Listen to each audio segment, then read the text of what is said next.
How to plan your week is one of the most exciting questions I get from clients. And I'm a little biased that way because I wrote a book called 168, Master Your Life, 1 Week at a Time. And the 168 hours I'm referring to is 1 week worth of time, 24 hours, 7 days, which, by the way, we all get equally. Every single one of us get the same number of hours of time per week.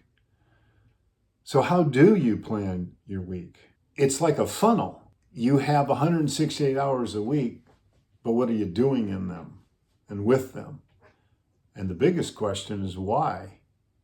And what do you want out of it? Because your 168 hours a week really reflects the plan you have for your life. What are the main themes in your life right now? What are the plates that you spin on a daily or weekly basis? Your job, your career, how you earn money, that's likely one. The relationships you have, do you have a family? Do you have a partner? That's critical. What about your home, where you live, taking care of that? What about your body, your mind, your spirit, your soul? Self-care. What about that? What about life administration? See, what I just described is a typical person's life in all the elements. Now, how do you bring those elements together? Well, some of it is going to be time sensitive. From 1 week to another, you're going to have certain appointments. And other weeks, you're going to have less of that. And you're going to have more opportunity to work on what you want to do, what you want to accomplish, and how you're going to move your life forward.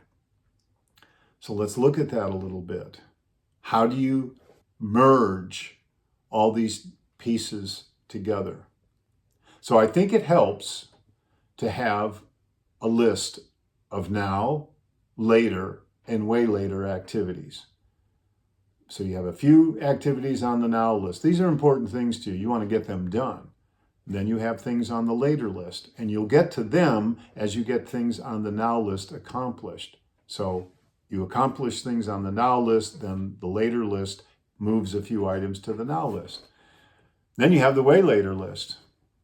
That's the long term, down the road, the big idea, the macro of your life. What does that look like? The goal, the trick, the target, the point, the idea is to move things from that way later list to the later list and ultimately to the now list. And even beyond that, they're completed. It's done. Next. Yes, next. That's what we want. What things do you typically do on certain days of the week? I call that the fixed activities. You go to the gym at a certain time, you visit a friend at certain times, you hang out with your kids certain times, whatever it is, the things that you do. Start there. And what I do with clients is I get a little spreadsheet, days of the week, hours of the day. First, put down when you sleep. And for a lot of people, they work a lot during the week and they have a lot of things going on and they need a little bit more time to kind of catch up on their rest on the weekend, and that's fine. So build it in. The second thing is, what is your priorities?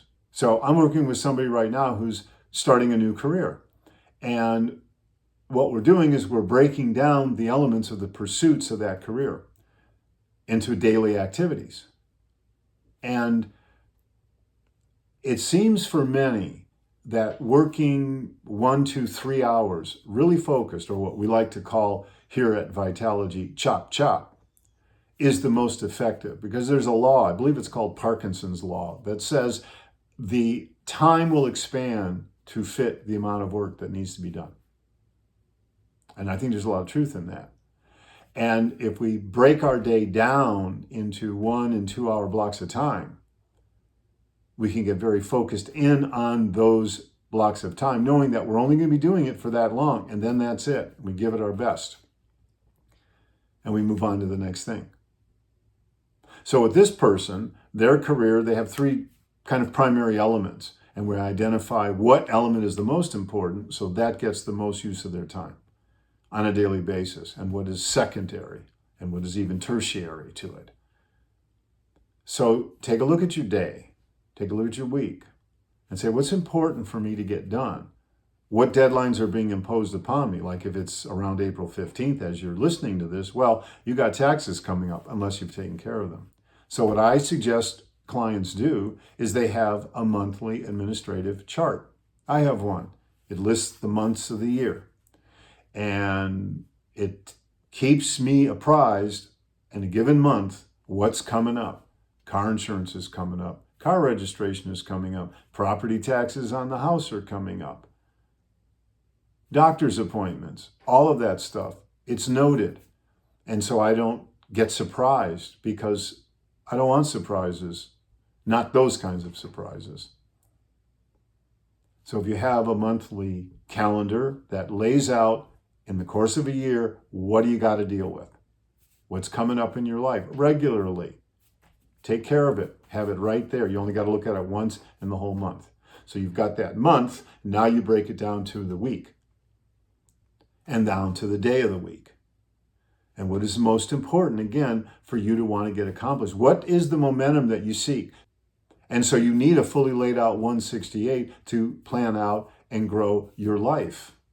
And using a spreadsheet, and starting with the sleep time, then the work time, most important activity time, fixed time, and then what's the fill-in?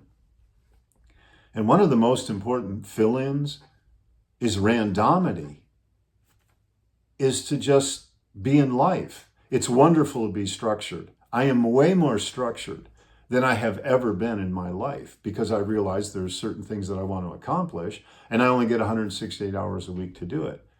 And I don't like the idea of, well, the calendar flipped and flipped and flipped, and that really didn't get done, that really didn't get done. Because if you ever notice out in nature, everything gets done. And there's a reason. Nature's intentional. It's very purposeful. And we can be the same way. But it starts with having an overall plan for our life and how that funnels down into that 168 hours a week. But you've got to build in some time for randomity. And when does that naturally occur? And the thing about your schedule is that it's yours and you have leverage over it. And when you start to understand it, you can start to work with it. And you just really got to be honest with yourself. So there's a sense with your schedule that you have to be prepared to step into your schedule. What are the things you need? What are the things that you need to do that? I like to have maybe a 3 or 4 hour block a week that I do the laundry. And while the laundry's being done, I do a little more cooking. And while that's going on, I'm doing some cleaning. Yeah, it's very focused. It's a lot. But then it's done. And it's off the list. And I'm on to the things that I want to do. So there's a fine line, and you can find it. You can find it within yourself to know how to step into a structure and then know how to back out of that structure and have a little bit of randomity. And here, too, when you're current with your life and those opportunities come for random things or other things, you can step into them without consequences because you're caught up on everything else. And that's why we have to move past the idea of externalized forced deadlines. I'm working with a client right now that they really can't get it done until they come up against the deadline. And what they're learning to see is the advantages they have when they get things done ahead of the deadline. And they're starting to get a sense of that, and that's powerful for them. They don't need that adrenaline of, oh, I got to get it done, got to get it done. It's like, I want to get this done because getting this done opens my life up for other opportunities and other things. It's not just, okay, here's the next thing and the next deadline. Oh, I just got that done. Oh, the next thing and the next deadline. It becomes sort of a hamster wheel, and there's ways of getting off of that. So, and you know, the interesting thing too about your schedule is I want you to get excited about your schedule. I want you to be excited about what's on your schedule and what could possibly get put onto your schedule. And the value of taking care of business, as it were, the day-to-day things that keep you on top of your life and on top of your laundry and all those things, there's great rewards in that. It allows you to have a lot of choice. It gives you a much greater possession of yourself. And it allocates your time wonderfully. And when you start thinking in terms of, well, an hour or two, what am I going to do then and there, that 2-hour block of time? The day doesn't get away from you. You don't squander time piddling here, piddling there. Because, I mean, if you want to piddle, fine, piddle. But step into that. Commit to the piddling. Whatever you're doing, you want to commit to it. You don't want to just be like, oh, I don't know, here I am. No, we don't need that. It's not serving us. Once in a great while, it's nice to take a moment and just drift. But we can't live off the drifting.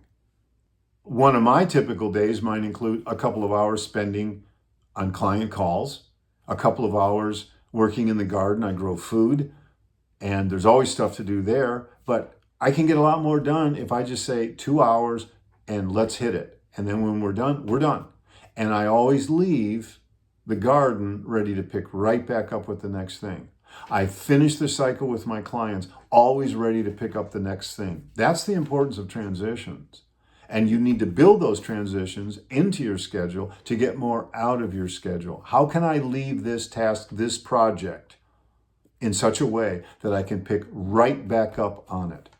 I'm working on another book right now. Spoiler alert.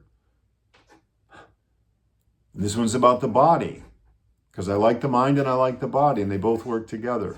And I have some things to say about both of them. But I can spend a couple hours on that book, and a couple hours with my clients, and a couple of hours in my garden, and a couple of hours with other creative projects I have. And that's a very robust and full day. And it's wonderful. And I can get a lot done. But I've premeditated it, I've pre-planned it, I have all the cooking and cleaning out of the way, and a lot of the mundane things of life. And the biggest thing here is consistency, is just being consistent. And something else I've learned over time, get up when you wake up. Now, if you wake up in the middle of the night because you had a bad dream, or a really good dream for that matter, well, fine, go back to bed. But if you get up a little earlier at a different time, take advantage of it. Step into it. It might be an opportunity. It might be there for you to see something about your life or what's going on. There's a lot of different ways to play this. You want to have some optionality. You want to be open. But at the same time, you want to realize that your 168 hours, that schedule, is a lever. And you can work that lever, you can manage that lever, and you can adjust that lever. And that's how you get things done in life. And also think in terms of whatever you might consider doing with your life or want to do at a given point in your life, it's all got to get on to, the actions involved have to get on to the 168 hours a week that you have to get it done. So let's work on getting something done, and let's have a great day. And in the meantime, subscribe to the channel, and we'll keep doing some more fun videos. Have a great day.